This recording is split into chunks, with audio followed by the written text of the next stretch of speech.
Hello नमस्कार दोस्तों, welcome back my YouTube channel law with Ronit. दोस्तों आप सभी का हमारे इस यूट्यूब चैनल पे स्वागत है। दोस्तों आप सभी को पता है कि 12 फरवरी 2023 को यूपी पीसीएसजे का एग्जामिनेशन कंडक्ट होने वाला है। डेट भी आ गया है। इसी को देखते हुए मैं इंटरनेशनल ऑर्गेनाइजेशंस के और इंटरनेशनल करंट अफेयर्स के मैं आप लोगों को एमसीक्यू सॉल्व करा रहा हूँ। दोस्तों कल मैंने इसमें का क्वेश्चन नंबर 35 तक कंडक्ट करवा दिया था आपको इसी हमारे यूट्यूब चैनल पर। आप चाहेंगे तो उसको देख सकते हैं। आज जो क्वेश्चन नंबर 35 के बाद जो भी क्वेश्चन बचे हैं उन सभी क्वेश्चन को मैं इस वीडियो के माध्यम से सॉल्व कराने वाला हूँ। तो दोस्तों बिना देर किए हम इस क्वेश्चन को स्टार्ट करते हैं। देखिए ये इंटरनेशनल ऑर्गेनाइजेशन का ये क्वेश्चन नंबर 35 तक मैंने यहाँ पे कल कंप्लीट करवा दिया था और आज क्वेश्चन नंबर 35 के बाद से आज मैं आपको कंडक्ट करवाने वाला हूँ। तो दोस्तों बस 1 मिनट का टाइम दीजिएगा। हाँ दोस्तों आ गया। देखिए क्वेश्चन नंबर 35 को हम लोग देखते हैं। यहाँ पे क्वेश्चन नंबर 35 में दिया है, निम्नलिखित में से कौन सी शर्त संयुक्त राष्ट्र संघ में सदस्य के रूप में प्रवेश पाने के लिए आवश्यक नहीं है। तो जो यहाँ पे करेक्ट ऑप्शन होगा, यहाँ पे आपका डी वाला करेक्ट ऑप्शन होगा। सुरक्षा परिषद के एक अस्थायी सदस्य द्वारा सदस्यता हेतु नामित प्रस्ताव करना। इस प्रकार का कोई यूनाइटेड नेशंस ऑर्गेनाइजेशन में कोई भी शर्त नहीं रखी गई है कि एक सदस्य द्वारा, वहाँ पे जो 5 मेन सदस्य हैं जिनके पास वीटो पावर है वो इंपॉर्टेंट है। इसमें से ये नहीं है कि सिर्फ एक ही इंपॉर्टेंट है, इसमें से पांचों के पांचों इंपॉर्टेंट है। उस पांचों में से कोई भी वीटो लगा सकता है। लेकिन जो यहाँ पे ऑप्शन दिया गया है ये यहाँ पे ऑप्शन फिट नहीं बैठ रहा है, तो इसीलिए ये गलत है। बात करते हैं क्वेश्चन नंबर 36 की। संयुक्त राष्ट्र में नए सदस्य को प्रवेश दिया जा सकता है। अब किस तरह से प्रवेश दिया जा सकता है, अब कैसे दिया जा सकता है, ये इसके ऑप्शन को हम लोग देखेंगे तब पता चलेगा।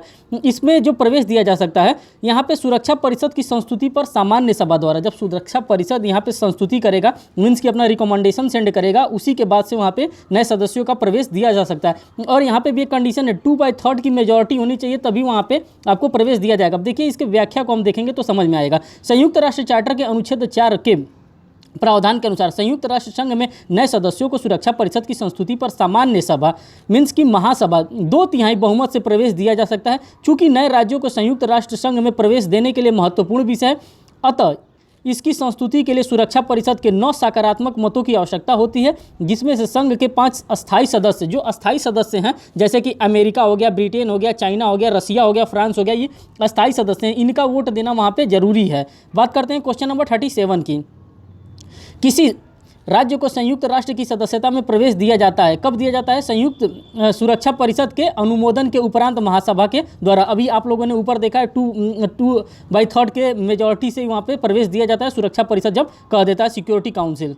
बात करते हैं क्वेश्चन नंबर 38 में। संयुक्त राष्ट्र के किसी सदस्य का निलंबन किया जा सकता है, कैसे निलंबन किया जा सकता है? ऑप्शन बी इसका करेक्ट है, सुरक्षा परिषद की संस्तुति पर महासभा के द्वारा। देखिए इसके व्याख्यान को, संयुक्त राष्ट्र चार्टर के अनुच्छेद 5 के अनुसार सुरक्षा परिषद की सिफारिश पर महासभा किसी सदस्य को सदस्यता के अधिकारियों और विशेषाधिकारों का प्रयोग करने से निलंबन कर सकती है। ये क्वेश्चन नंबर 38 का आपका व्याख्यान था। क्वेश्चन नंबर 39 देखिए, संयुक्त राष्ट्र के सदस्य को सदस्यता के अधिकारों का प्रयोग से निलंबित किया जा सकता है सुरक्षा परिषद की संस्तुति पर साधारण सभा के द्वारा। ये 39 का आपका करेक्ट आंसर होगा। क्वेश्चन नंबर 40 देखिए, निम्नलिखित में से कौन संयुक्त राष्ट्र की सदस्यता से किसी राज्य का निष्कासन कर सकता है? अब कौन निष्कासन कर सकता है, ये इसकी अथॉरिटी किसके पास है? इसकी अथॉरिटी सुरक्षा परिषद की संस्तुति पर महासभा के पास। ये सुरक्षा परिषद जो सिक्योरिटी काउंसिल होता है, जो उसका सेकेंड विंग होता है यूएनओ का, अगर वो रिकमेंडेशन कर देगी तो महासभा जो थर्ड विंग है वो उसको सेक्रेटरीट जिसको हम लोग कहते हैं वो हटा देगी उसको। ऑप्शन इसका डी जो होगा करेक्ट होगा। इसके व्याख्यान को देखिए,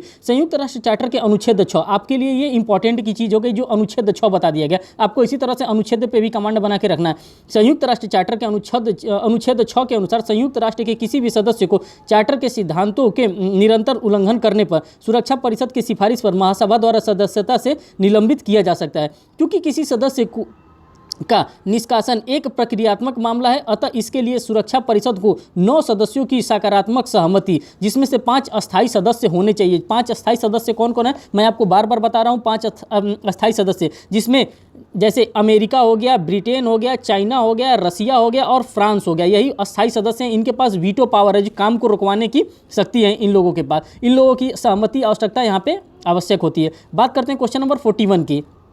संयुक्त राष्ट्र के निम्नलिखित में से किस अंग को संयुक्त राष्ट्र के सदस्यों को निलंबित या निष्कासित करने की शक्ति है? तो ये है सुरक्षा परिषद की सिफारिश पर महासभा के द्वारा। अभी आप लोगों ने ऊपर क्वेश्चन में इसको देखा है, आप उसके व्याख्यान को फिर से चाहेंगे तो देख सकते हैं। क्वेश्चन नंबर 42 देखिए, संयुक्त राष्ट्र संघ में किसी नई राजनीतिक इकाई में प्रवेश को कहा जाता है, इसको सामूहिक मान्यता कहा जाता है। मीन्स कि सामूहिक रूप से उसको मान्यता दे दिया जाएगा किसी राज्य को प्रवेश करने पे। इसके ऑप्शन को देखिए, मीन्स कि इसके व्याख्यान को देखिए क्या कर रहा है। संयुक्त राष्ट्र संघ में किसी नई राजनीतिक इकाई या राज्य के प्रवेश को सामूहिक मान्यता कहते हैं। नए राज्य को विद्यमान राज्यों द्वारा सामूहिक रूप से मान्यता दी जा सकती है। यह सामूहिक मान्यता तब मानी जाती है जब बिना किसी मान्यता प्राप्त कोई राज्य बहुपक्षीय सम्मेलन या संधि में भाग लेता है। तो ये इसका जो है करेक्ट ऑप्शन सी था, जो इसका करेक्ट आंसर हो गया है।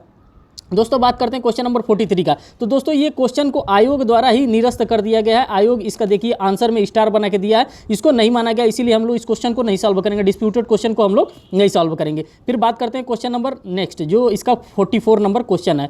संयुक्त राष्ट्र संघ में कितने प्रमुख अंग है? तो ये सिंपल आपको पता है, यूएनओ में 6 मेंबर्स हैं। अब इसके व्याख्यान को देखिए। संयुक्त राष्ट्र चार्टर के अनुच्छेद 7 सब क्लॉज 1 के अनुसार संयुक्त राष्ट्र के मुख्य अंगों के रूप में महासभा, सुरक्षा परिषद, आर्थिक और सामाजिक परिषद, न्यायिका परिषद, अंतर्राष्ट्रीय न्यायालय और सचिवालय की स्थापना की गई है। इस तरह से पूरे ये 6 अंग हैं इसके यूएनओ के, United Nations organisation. Question number 45 देखिए, निम्न में से कौन सा संयुक्त राष्ट्र का प्रमुख अंग नहीं है? इसमें श्रम संगठन इसका प्रमुख अंग नहीं है। अभी आप लोगों ने ऊपर देखा है, इसमें जो 6 अंग है उन 6 अंगों के बारे में मैंने आपको बता दिया है।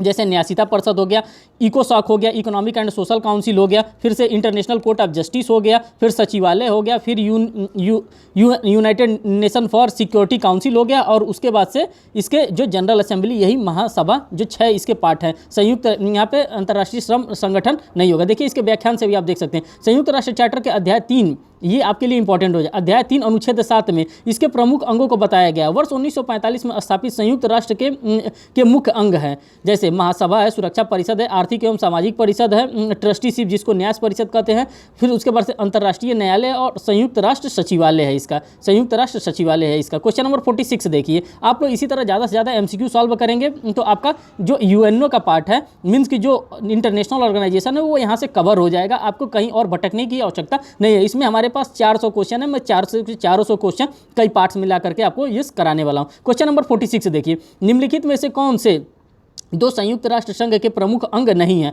कौन कौन से प्रमुख अंग नहीं है? यहाँ पे आपका करेक्ट आंसर आपका जो हो जाता है वो बी आपका करेक्ट आंसर हो जाता है। मीन्स कि 2 और 3 आपका करेक्ट नहीं है। 2 और 3 जो है आपका ये करेक्ट नहीं है। जैसे इसमें क्वेश्चन को फिर देखिए, निम्नलिखित में से कौन 2 संयुक्त राष्ट्र के प्रमुख अंग नहीं है? जैसे यहाँ पे न्यायिका परिषद तो इसका प्रमुख अंग है, अभी आप लोगों ने देखा। उसके बाद से संयुक्त राष्ट्र सचिवालय, ये इसका प्रमुख अंग है। 6 अंग थे तो 6 अंग में से ये 2 प्रमुख है। लेकिन अंतर्राष्ट्रीय श्रम संगठन इसका नहीं है, और अंतर्राष्ट्रीय दंड न्यायालय इसके बारे में बात नहीं किया गया। इंटरनेशनल कोर्ट ऑफ जस्टिस के बारे में बात किया गया है, लेकिन अंतर्राष्ट्रीय दंड न्यायालय के बारे में बात नहीं किया गया है यूनाइटेड नेशंस ऑर्गेनाइजेशन में। इसके व्याख्या को आप जब देखेंगे, संयुक्त राष्ट्र चार्टर के अनुच्छेद 7 के अनुसार संयुक्त राष्ट्र के प्रमुख अंग है महासभा, सुरक्षा परिषद, आर्थिक एवं सामाजिक परिषद, न्यायिका परिषद, अंतर्राष्ट्रीय न्यायालय तथा सचिवालय। और इसके बाद लिखा है, जेनेवा स्थित अंतर्राष्ट्रीय श्रम संगठन आईएलओ तथा अंतर्राष्ट्रीय दंड न्यायालय संयुक्त राष्ट्र के प्रमुख अंग नहीं हैं। ये इसके प्रमुख अंग नहीं है, आप इसको देख सकते हैं। फिर क्वेश्चन नंबर 47 को यहाँ पे देखते हैं।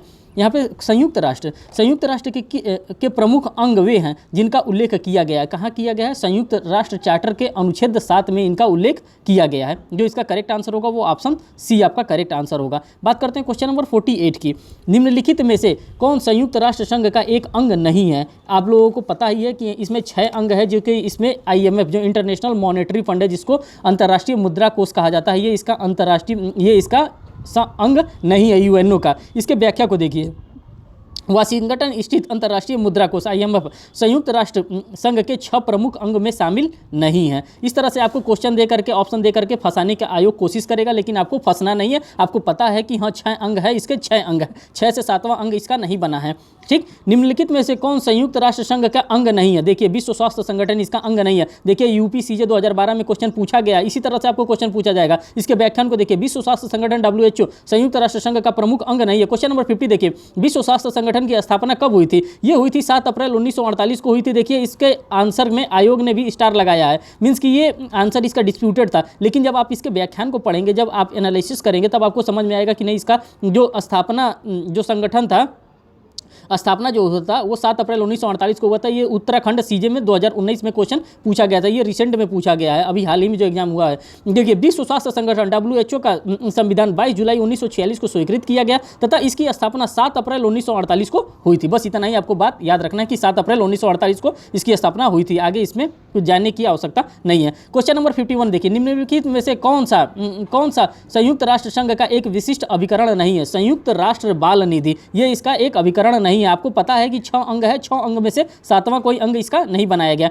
अब देखिए इसके बारे में, इसके व्याख्यान को देख लीजिए। संयुक्त राष्ट्र बाल निधि यूनाइटेड नेशंस चाइल्ड फंड संयुक्त राष्ट्र विशिष्ट अभिकरण नहीं है, जबकि वर्ण संधि के फलस्वरूप 1878 ईस्वी में स्थापित किया गया विश्व डाक संघ मॉन्ट्रियल कनाडा में स्थित अंतर्राष्ट्रीय नागरिक सिविल उड्डयन संघ तथा जुलाई 1956 में स्थापित अंतर्राष्ट्रीय वित्त निगम संयुक्त राष्ट्र संघ के विशिष्ट अभिकरण है। 11 दिसंबर 1946 को स्थापित संयुक्त राष्ट्र अंतर्राष्ट्रीय बाल आपात निधि, जिसको यूनिसेफ संयुक्त राष्ट्र का विशिष्ट अभिकरण है, न कि संयुक्त राष्ट्र बाल निधि का। इसका अभिकरण वो नहीं है, इसका अंग नहीं है। क्वेश्चन नंबर 52 देखिए, यहाँ पे लिखा है, निम्नलिखित में से कौन सा संयुक्त राष्ट्र का विशिष्ट अभिकरण नहीं है? संयुक्त राष्ट्र मानवाधिकार आयोग इसका अभिकरण नहीं है, इसका अंग नहीं है। आप लोगों को पता ही है कि 6 अंग है, इसमें आप लोगों को कन्फ्यूज बिल्कुल नहीं होना, इसके 6 अंग ही हैं, 6वां से 7वां कोई अंग इसका नहीं बना। संयुक्त राष्ट्र मानवाधिकार आयोग संयुक्त राष्ट्र का विशिष्ट अभिकरण नहीं है। देखिए आप साफ लिखा, अभिकरण नहीं है। इसका स्थापना संयुक्त राष्ट्र के एक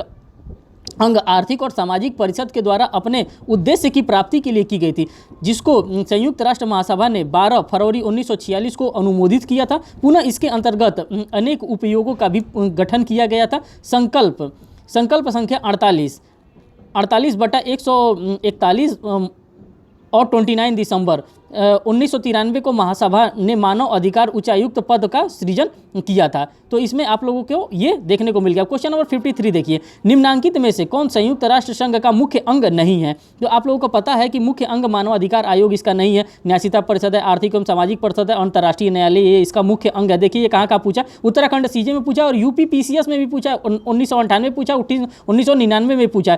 आपको मुख्य अंग की बात कर रहे हैं तो यहाँ पे व्याख्या देखिए। संयुक्त राष्ट्र चार्टर के अनुच्छेद 7 के अंतर्गत निम्नलिखित मुख्य अंग है: साधारण सभा जिसको जनरल असेंबली कहते हैं, सुरक्षा परिषद सिक्योरिटी काउंसिल, आर्थिक एवं सामाजिक परिषद इकोसॉक जिसको हम लोग कहते हैं, ट्रस्टीशिप काउंसिल, सचिवालय, और उसके बाद से इंटरनेशनल कोर्ट ऑफ जस्टिस की बात की जाती है। बस इतनी ही चीज़ों की बात की जाती है। यूएनओ में इतना ही चीज़ शामिल है, इससे अलग कोई चीज़ शामिल नहीं है। क्वेश्चन नंबर 54 देखिए।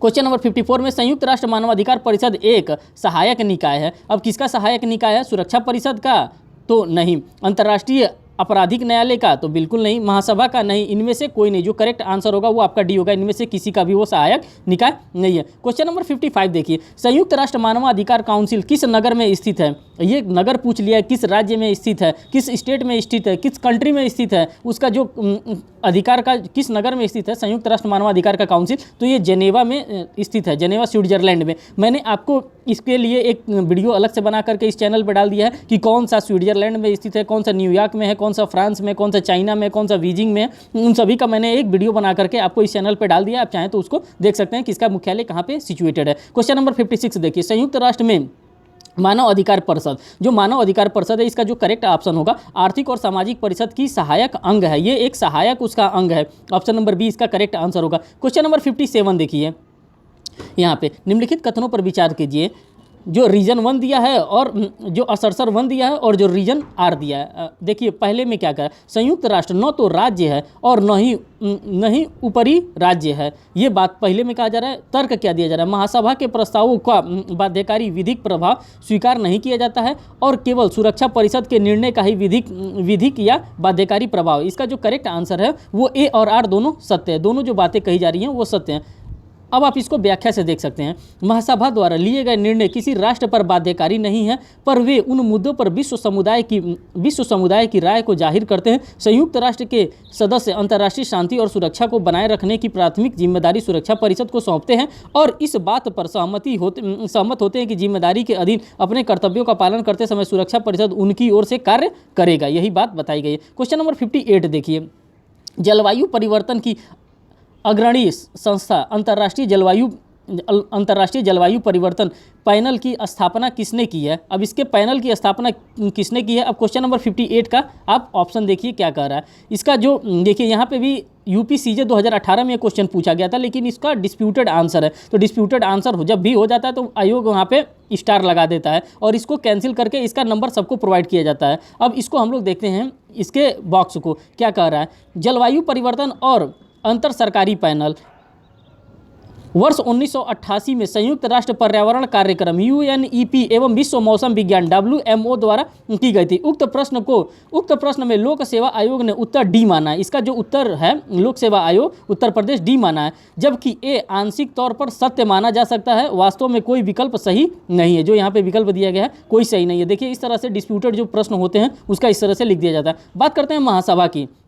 तो दोस्तों अब हम लोगों ने एक विंग को ख़त्म कर दिया है। जो इसका मेन विंग था उसको हम लोगों ने ख़त्म कर दिया है, जिसमें जनरल असेंबलीज की बात की जा रही थी। तो अब जनरल असेंबली के बाद से अब आ रहा है महासभा। अब महासभा मीन्स की अब महासभा आ रहा है। जो जनरल बातें थी वो जनरल बातें हम लोगों ने समाप्त कर दी। जो मोस्ट इंपॉर्टेंट आ रहा है महासभा, जिसको हम लोग जनरल असेंबली कहते हैं। इससे रिलेटेड क्वेश्चन बनते हैं। देखिए इससे रिलेटेड जितने भी क्वेश्चन होंगे मैं यहाँ पे अभी सॉल्व करा दूंगा। अगर नहीं होगा तो मैं नेक्स्ट सेशन में नेक्स्ट वीडियो में महासभा से रिलेटेड जितने भी क्वेश्चन बनते हैं वो मैं आपके सामने लेके आता हूँ। तो इसका फर्स्ट क्वेश्चन देखिए, संयुक्त राष्ट्र महासभा का पहला सत्र हुआ था 10 जनवरी 1946 को। इसका एक्सप्लेनेशन देखिए, संयुक्त राष्ट्र महासभा का पहला सत्र 10 जनवरी 1946 को प्रारंभ हुआ था। क्वेश्चन नंबर दूसरा, संयुक्त राष्ट्र संघ की स्थापना की सामान्य सभा का कार्य क्षेत्र है। चार्टर के अनुच्छेद 10 से 17 में ये कार्य इसके दिया गया। इसका जो ऑप्शन देखिए, ऑप्शन इसका सी करेक्ट होगा। और इसका जो एक्सप्लेनेशन है, सामान्य सभा के मुख्य कार्य निम्नलिखित है। इसको क्या क्या कार्य दिया गया है?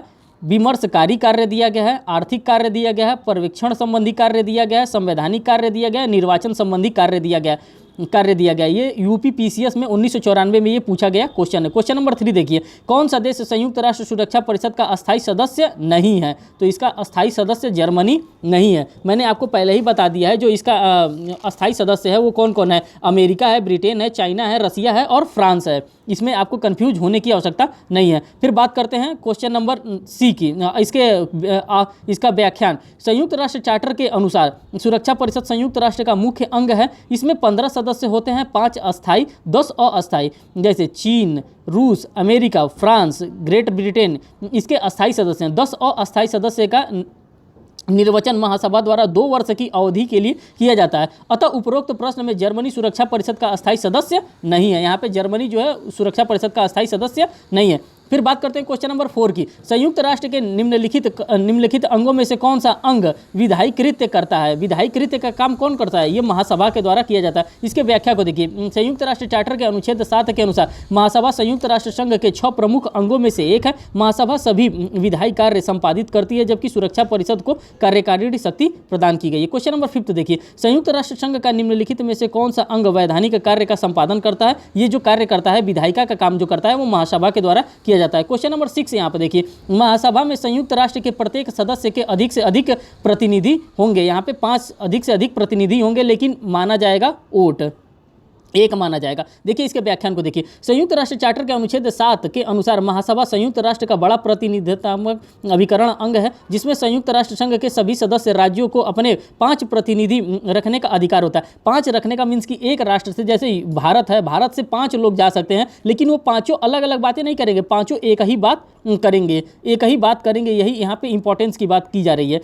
चार्टर के अनुच्छेद 9 सब क्लॉज 2 में महासभा प्रत्येक सदस्य को एक मत देने का अधिकार प्राप्त है। एक देश एक वोट, America is equal to India, India is equal to America. Means कि एक अमेरिका का वोट होगा और एक ही इंडिया का भी वोट होगा। वहाँ पे ये नहीं चलेगा कि अमेरिका ज़्यादा पैसा देता है तो अमेरिका का 2 वोट माना जाएगा। नहीं, एक देश एक वोट का कॉन्सेप्ट यहाँ पे रखा गया। वही चीज़ इस व्याख्यान में आपको समझाने का कोशिश किया जा रहा है। आप बाय द टाइमिंग आप इसको पढ़ सकते हैं। क्वेश्चन नंबर 7 देखिए, संयुक्त राष्ट्र के निम्नलिखित अंगों में से किसको पर्यवेक्षणाधीन संयुक्त राष्ट्र के विशिष्ट अभिकरण अपने कृत्य का पालन करते हैं? तो ये कौन करता है? ये महासभा के द्वारा किया जाता है। इसके व्याख्या को देखिए, महासभा एक विचार विमर्शी निकाय है जिसे संयुक्त राष्ट्र संघ तथा विशिष्ट अभिकरणों के मामले के संबंध में विचार विमर्श, अन्वेषण, पर्यवेक्षण तथा आलोचना करने की शक्ति है। वर्तमान में महासभा संयुक्त राष्ट्र संघ का सबसे बड़ा प्रतिनिधित्वात्मक अंग है। वर्तमान में इसमें 193 देश हैं। महासभा का वर्णन चार्टर के अध्याय 4 के अनुच्छेद 9 से 22 तक के अधीन किया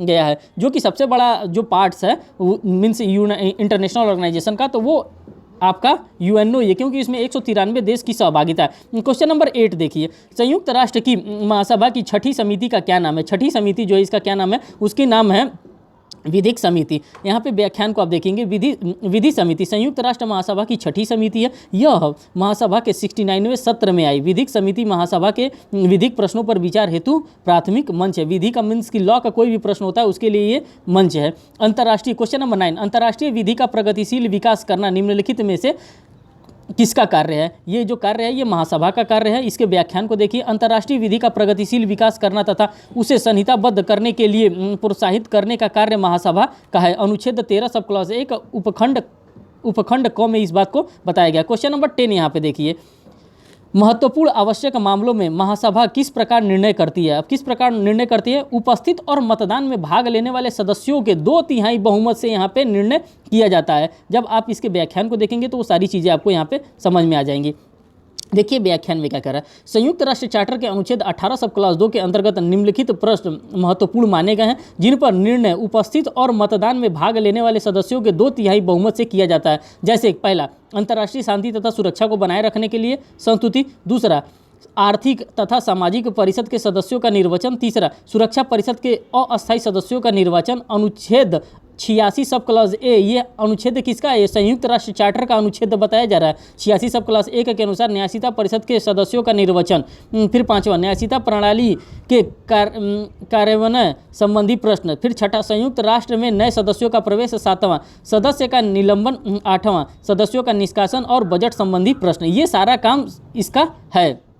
जो भी बात बताई गई है ये इसका कार्य किया जाता है, ये इस कार्य इनके द्वारा किया जाता है। क्वेश्चन नंबर 11 यहाँ पे देखिए, संयुक्त राष्ट्र के बजट का अनुमोदन किया जाता है। महासभा के द्वारा बजट का अनुमोदन किया जाता है। जब इसके आप लोग व्याख्यान को देखेंगे तो आपको समझ में आ जाएगा। संयुक्त राष्ट्र चार्टर के अनुच्छेद 17 सब क्लॉज 1 के अनुसार संयुक्त राष्ट्र संघ के बजट पर विचार करने एवं उनमें अनुमोदन करने का कार्य संयुक्त राष्ट्र महासभा द्वारा किया जाता है। संयुक्त राष्ट्र संघ का नियमित बजट महासभा द्वारा प्रत्येक दूसरे वर्ष अनुमोदित किया जाता है। इसमें भारत का भी बजट दिया जाता है। मेरे प्रीवियस लेक्चर में आप देखेंगे तो उसमें मैंने आपको बताया है कि किस तरह से भारत का भी कितना योगदान इस बजट में रहा है। और उसकी 16 सदस्यीय विशेषज्ञ समिति the advisory committee on administrative and budgetary convention द्वारा समीक्षा की जाती है। संयुक्त राष्ट्र संघ के खर्चों का वहन सदस्य देशों द्वारा किया जाता है। महासभा की सहायक संस्था दी कमिटी ऑफ कंट्रीब्यूशन विभिन्न देशों द्वारा दी जाने वाली राशियों का निर्धारण करती है। यहाँ पे जो फंड दिया जाता है, जो धन दिया जाता है 2 साल के बाद, 2 साल के अंदर, वो जीडीपी को देखते हुए दिया जाता है। जीडीपी का मतलब होता है ग्रॉस डोमेस्टिक प्रोडक्ट।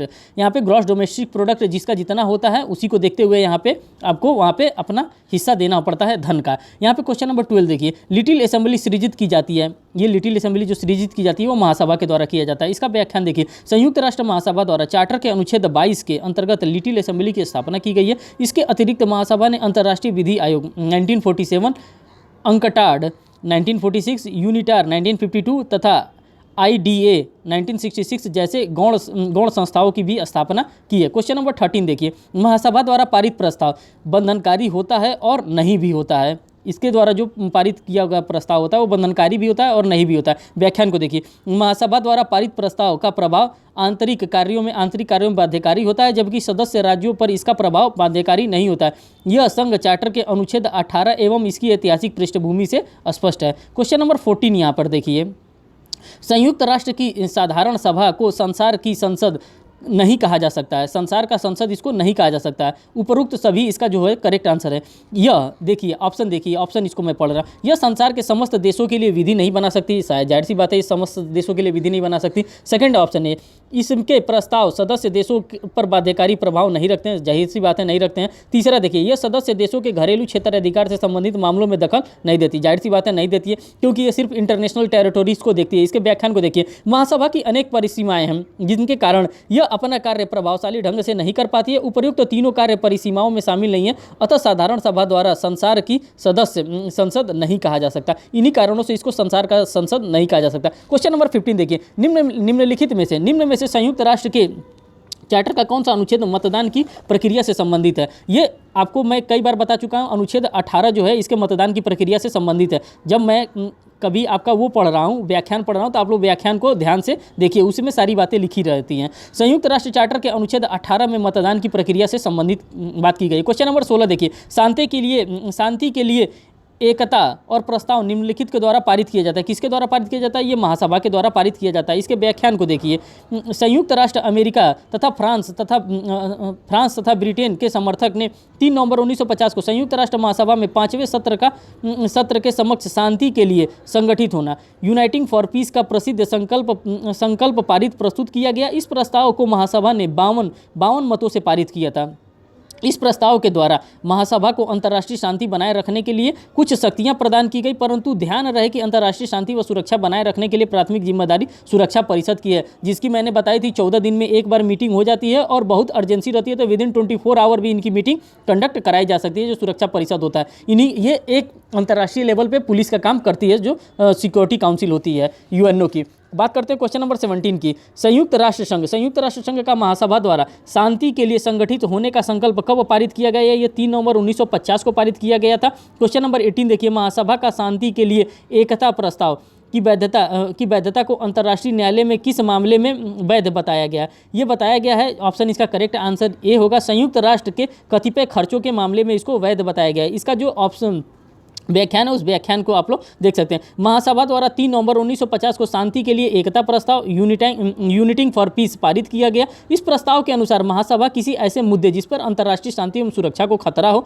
और जो आक्रमण का कार्य बन सकता हो और जिस पर सुरक्षा परिषद के अस्थायी सदस्यों का आम राय नहीं बन पा रही हो पर कार्यवाही कर सकती है। द हेग नीदरलैंड स्थित अंतर्राष्ट्रीय न्यायालय में संयुक्त राष्ट्र की कतिपय खर्चों के मामले का महासभा द्वारा पारित शांति के लिए प्रस्ताव को वैध ठहराया गया। बात करते हैं क्वेश्चन नंबर 19 की।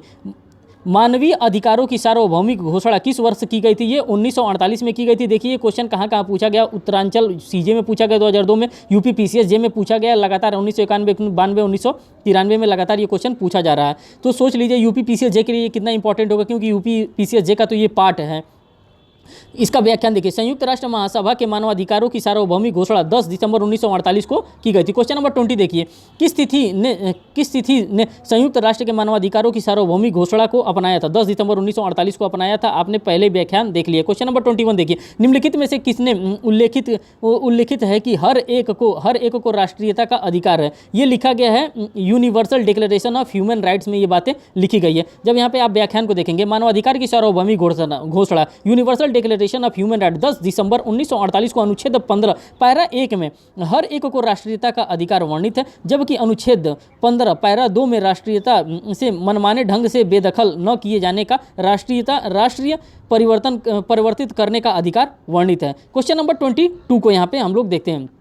मानवाधिकारों की सार्वभौमिक घोषणा 1948 को अंगीकृत किया गया था। यहाँ पे जो इसका जो करेक्ट आंसर होगा वो महासभा के द्वारा उसको किया गया था। क्वेश्चन नंबर 23 यहाँ पे देखिए, सिविल एवं राजनीतिक अधिकारों से संबंधित अंतर्राष्ट्रीय प्रसंविधा को महासभा ने अंगीकार किया। कब किया? 16 दिसंबर 1966 को किया था। इसके व्याख्यान को देखिए, सिविल एवं राजनीतिक अधिकारों की प्रसंविधा को महासभा द्वारा 16 दिसंबर 1966 को अंगीकार किया गया था। फिर जो इसका नेक्स्ट क्वेश्चन है हम यहाँ से देखते हैं। क्वेश्चन नंबर 24 देखिए, संयुक्त राष्ट्र संघ की 2 ऑफिशियल भाषाएं हैं। कौन कौन सी ऑफिशियल भाषाएं हैं? अंग्रेजी एवं फ्रेंच। जब इसके हम ऑफिशियल भाषाओं की बात करते हैं तो यहाँ पे 6 ऑफिशियल भाषाएं दिया गया, Arabic, Chinese, English, France, Russia and Spanish. यही 6 जो हैं ऑफिशियल भाषाएं हैं। लेकिन जो मोस्टली काम होता है ये इन्हीं 2 भाषाओं में होता है, अंग्रेजी और फ्रेंच भाषा में इनका काम होता है। आप यहाँ से व्याख्यान देख सकते हैं। बात करते हैं, मैंने सिक्योरिटी काउंसिल सेक्रेटरीट को मैंने ख़त्म कर दिया। अब यहाँ पे हम ले रहे हैं सुरक्षा परिषद को। सुरक्षा परिषद से रिलेटेड जितने भी क्वेश्चन हैं इस पीडीएफ में मैं उन सभी क्वेश्चन को आपको बताने वाला हूँ। जैसे देखिए क्वेश्चन फर्स्ट, सुरक्षा परिषद के संगठन संबंधी उपबंध संयुक्त राष्ट्र चार्टर के किस अनुच्छेद में किया गया है? तो ये किया गया है अनुच्छेद 23 में किया गया है। इसका व्याख्यान देखिए, सुरक्षा परिषद के संगठन कंपोजिशन संबंधी उपबंध संयुक्त राष्ट्र चार्टर के अनुच्छेद 23 में किए गए हैं। इस अनुच्छेद के अनुसार परिषद का गठन संयुक्त राष्ट्र के कुल 15 सदस्यों से मिलकर होगा, जिसमें चीन, फ्रांस, रूस, ग्रेट ब्रिटेन और अमेरिका ये अस्थायी सदस्य होंगे और 10 ऐसे सदस्य होंगे जो 2 वर्ष के लिए वहाँ पे निर्वाचित किए जाएंगे। क्वेश्चन नंबर 2 देखिए, निम्न देशों में से कौन सा देश सुरक्षा परिषद का अस्थायी सदस्य नहीं है। जापान जो है सुरक्षा परिषद का अस्थायी सदस्य नहीं है, आपको पहले ही पता है। क्वेश्चन नंबर 3 देखिए, संयुक्त राष्ट्र की सुरक्षा परिषद में निम्नलिखित में से कौन अस्थायी सदस्य नहीं है? जापान इसका अस्थायी सदस्य नहीं है। क्वेश्चन नंबर 4 देखिए, निम्नलिखित देशों में से कौन संयुक्त राष्ट्र का सुरक्षा परिषद का अस्थायी सदस्य नहीं है? स्पेन जो है इसका सुरक्षा परिषद का अस्थायी सदस्य नहीं है।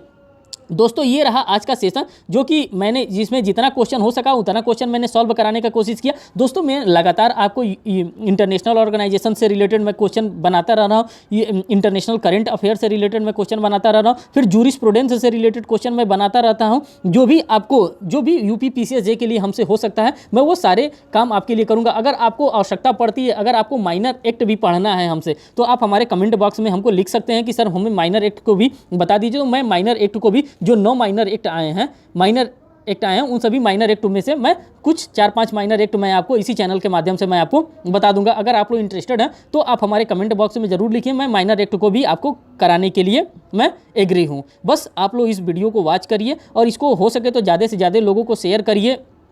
मैं नहीं चाहता हूं कि आप लोगों का 1 मिनट भी टाइम बर्बाद हो, क्योंकि जो जुडिशरी का एस्पिरेंट होता है वो इस चीज़ को समझता है कि एक स्टूडेंट का, एक जो एस्पिरेंट है उसका टाइम की क्या कीमत होती है। तो दोस्तों बस मैं इसी बात के साथ मैं अपने वीडियो को समाप्त कर रहा हूं। Thank you. अगर आप हमारे चैनल पर नए हैं तो चैनल को सब्सक्राइब जरूर करें